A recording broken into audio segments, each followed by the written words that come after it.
नमस्कार सभी को। एक बार फिर से आप सभी का स्वागत है आज के भव्या सेशन में। और हम लोग जो सेशन आज का होगा वो भव्या एम आशा का सेशन हम लोग कर रहे हैं, जिसका कि पहला पार्ट हम पिछले 2 दिन पहले आपके साथ शेयर किए थे, इंट्रोडक्शन।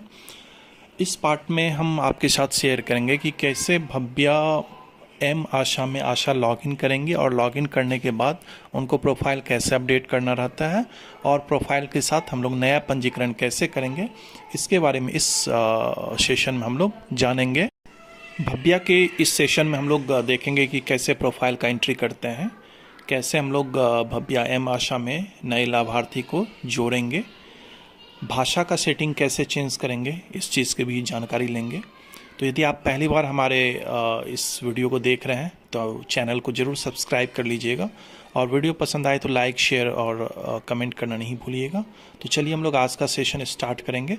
और आज का सेशन है आपका भव्या एम सेशन में प्रोफाइल को कैसे अपडेट करेंगे। तो जैसे ही आप लॉगिन कीजिएगा, फर्स्ट टाइम जब आप लॉगिन कीजिएगा, थोड़ा ध्यान से सुनिएगा सभी आशा और आशा फैसिलिटेटर। जब फर्स्ट टाइम हम लोग लॉगिन करेंगे तो आपका सीधे जो पहला पेज खुलेगा वो होगा प्रोफाइल पेज। सबसे पहले खुलेगा प्रोफाइल पेज। प्रोफाइल पेज में आप आशा फैसिलिटेटर आईडी, आशा फैसिलिटेटर नेम, जन्म तिथि, आयु, मोबाइल नंबर, वैकल्पिक मोबाइल नंबर, पिता या जीवन साथी का नाम, नियुक्त होने की तिथि, बैंक का विवरण, आईएफएससी कोड, जिला, राज्य, आशा फैसिलिटेटर के या आशा, यदि आशा अपने लॉगिन से खोलेंगे तो आशा का यहाँ डिटेल मांगेगा, सीएचओ का नाम, सीएचओ का मोबाइल नंबर, आंगनवाड़ी कार्यकर्ता का मोबाइल नंबर, सारा चीज़ हम लोग 1 बाय 1, एएनएम का नाम, पहला एएनएम का नाम, दूसरा एएनएम का नाम, तीसरा एएनएम का नाम, और यदि फैसिलिटेटर है तो उसके अंतर्गत आशा की संख्या यहाँ पे डाल के हम लोगों को अपडेट करना रहता है। तो ये जैसे ही हम लोग करेंगे तो कहेगा प्रपत्र सफलतापूर्वक पूरा हुआ, यानी कि आपका जो प्रोफाइल आपने एंट्री किया वो सफलतापूर्वक हो गया। तो जब आप पहली बार लॉगिन कीजिएगा तब आपसे प्रोफाइल एंट्री करने के लिए कहेगा। और यदि फर्स्ट टाइम हो सकता है आपके पास सारा डाटा नहीं है तो उस समय हम लोग क्या करेंगे, फिर से प्रोफाइल में जाएंगे और फिर से प्रोफाइल खोल के वहाँ पे जो भी डाटा चेंज करना होगा चेंज करके हम लोग अपडेट कर देंगे। तो इस स्टेप के थ्रू हम लोग प्रोफाइल आपका एम आशा का चेंज हो जाएगा। दोनों के लिए सेम स्टेप होगा, आशा और आशा फैसिलिटेटर के लिए। तो पहली बार लॉगिन कीजिए और अपना प्रोफाइल सारा चीज़ सेट कर लीजिए। प्रोफाइल मतलब होता है कि आपका जो आईडी है उससे आपका जो गांव है, जिस गांव की आप आशा है, वहाँ का विस्तृत जानकारी आपके प्रोफाइल के थ्रू प्राप्त हो जाएगा। तो ये है आपका पहला स्टेप, प्रोफाइल कैसे हम लोग अपडेट करेंगे। उम्मीद करते हैं ये आपको समझ में आ गया होगा। अब अगला हम लोग चलते हैं कि नई पंजीकरण कैसे करेंगे। जैसे ही आपका प्रोफाइल अपडेट हो जाएगा उसके बाद जब आप पहला स्क्रीन पे आइएगा तो यहाँ पे 2 चीज़ आएगा। आपका आज का कार्यक्रम लिखा हुआ होगा जैसा कि यहाँ लिखा हुआ है, और दूसरा आएगा आशा डैशबोर्ड। आज का कार्यक्रम में आएगा दौरा करना या पूर्ण दौरे, यहाँ पे इसका संख्या दिखाएगा। यहाँ पे आपको एक नज़र में आप देख सकते हैं परिवार सर्वेक्षण की सूची, योग्य दंपत्ति की सूची, यहाँ पे संख्या में देख सकते हैं। प्रसव पूर्व जाँच, प्रसव उपरांत जांच, नियमित टीकाकरण आरआई का डाटा यहाँ पे एक नज़र में आप देख सकते हैं। आप अपने क्षेत्र के अंतर्गत ये तभी आप देख पाइएगा जब आप अपने इस भव्या एम आशा में आप डाटा का एंट्री कीजिएगा। दूसरा हो जाता है आपका टैब जो है यहाँ पे आशा डैशबोर्ड, जहाँ पे हम लोग नए पंजीकरण को यहाँ पे करेंगे। इसके अंदर बहुत सारा टैब है जिसके बारे में हम लोग 1 बाय 1 आगे देखेंगे। तो सबसे पहला हम लोग देखते हैं नया पंजीकरण पे क्लिक करेंगे। नया पंजीकरण में यहाँ पे आप जैसे ही सर्वे का जो आप सर्वे करते हैं तो सर्वे का आप रख लीजिए जो आपके पास बुकलेट है, और सबसे पहले कह रहा है कि परिवार के मुखिया को जोड़ें। हम लोग सर्वे में क्या करते हैं, सबसे पहले परिवार के मुखिया को जोड़ते हैं। तो प्लस पे क्लिक करेंगे, ठीक है। ये सारा डाटा आपको इसमें भरना रहेगा। हम भरते हैं एक एक करके, आप देख लीजिए। इसमें जैसे घर की संख्या है, परिवार के मुखिया का नाम है, पिता का नाम है, जन्म तिथि, ये देखिए लाल कलर से जिस पे भी स्टार बना हुआ, ये सारा कंपलसरी है भरना, इसको ज़रूर आप लोग भरिएगा। यहाँ पे जो है आभा से लिंक करने का ऑप्शन होता है, आभा बनाने का नहीं ऑप्शन रहता है। आप आभा से लिंक कर सकते हैं यदि आपको आभा आईडी मालूम है तो।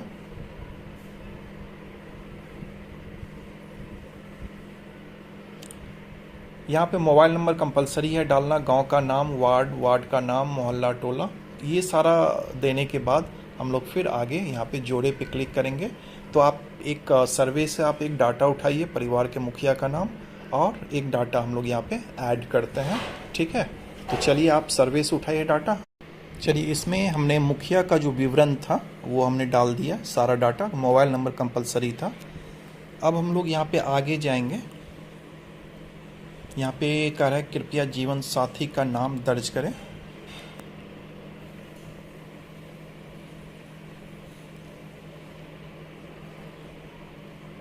यहाँ पे और जैसे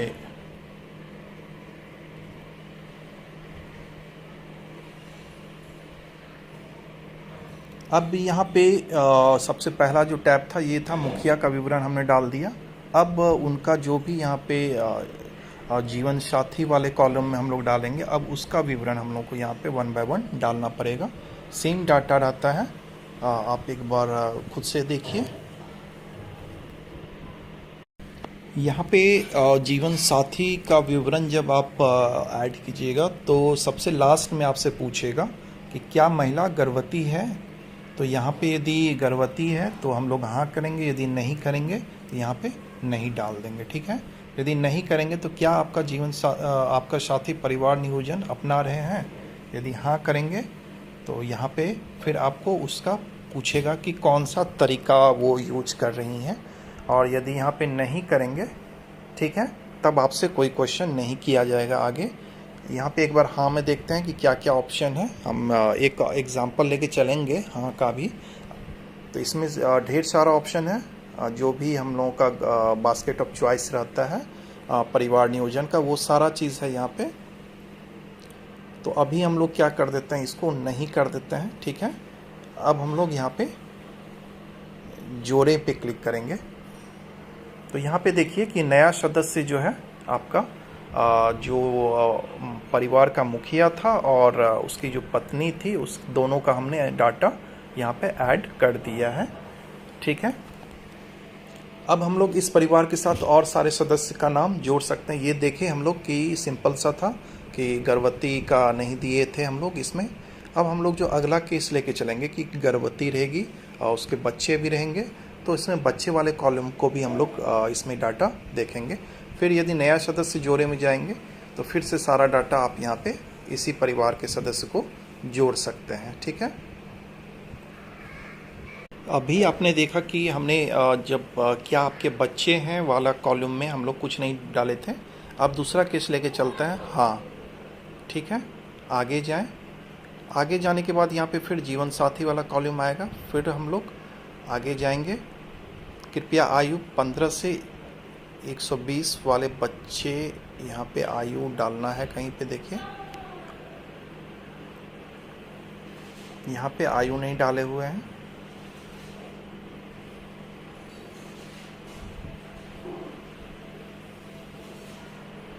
कृपया चुनें कि क्या महिला गर्भवती है। पहला केस हम लोग क्या देखे थे कि गर्भवती नहीं है, यहाँ पे हम लोग हाँ कर देते हैं। ठीक है, तो यहाँ पे फिर LMP और प्रसव की संभावित तिथि आपका दिखा रहा है, तो अभी हम लोग यहाँ पे नहीं कर लेते हैं। नहीं में आपका परिवार नियोजन का, क्या आपका परिवार नियोजन में हाँ कर देते हैं। ठीक है, अभी गर्भवती वाला केस लेके नहीं चलते हैं। पहला केस करते हैं कि हम लोग बच्चे हैं, महिला गर्भवती नहीं है, लेकिन वो परिवार नियोजन का साधन अपना रही है। तो इसमें बोल रहा है कि कौन सा, तो मान लीजिए कि ये आपका जो महिला नसबंदी है ये आपका है। फिर आगे जाएंगे हम लोग, तो यहाँ कहेगा बच्चों की संख्या। तो यहाँ मान लीजिए इसको 2 बच्चे हैं। कुल जीवित बच्चों की संख्या कह रहा है, मान लीजिए कि इनको 3 बच्चे हैं। जीवित बच्चे मान लीजिए कि 2 हैं। कुल बच्चे में लड़कों की संख्या 1 लड़का है, 1 लड़की है। सॉरी, यहाँ पे 2 ही करते हैं। कुल बच्चे की संख्या, बच्चियों की संख्या डाल दिए। सबसे छोटे बच्चे का उम्र यहाँ पे पूछ रहा है, तो सबसे छोटे बच्चे का उम्र यहाँ पे हम लोग